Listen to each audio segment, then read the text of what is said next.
تفضل. أنا بحكي لهم أنا ثابت على قراري، ولن أتناول أي طعام إلا في بيتي، ولن أكسر إرادتي.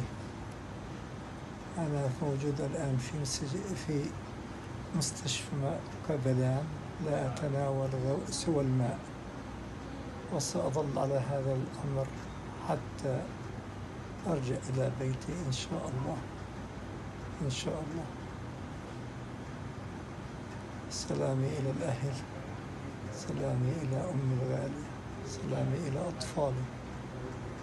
إني أحبكم كثير.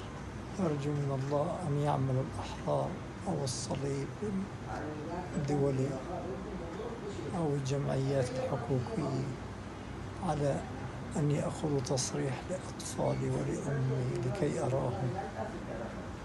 والله ما بعرف الواحد شو بصير معه، حالته صعبة كثير. أنا برجو إني أشوفهم قبل ما أغيب أو يصير معي إشي. حابب أشوف أطفالي. رسالة للعالم الحر، أشوف أمي وأطفالي. أحب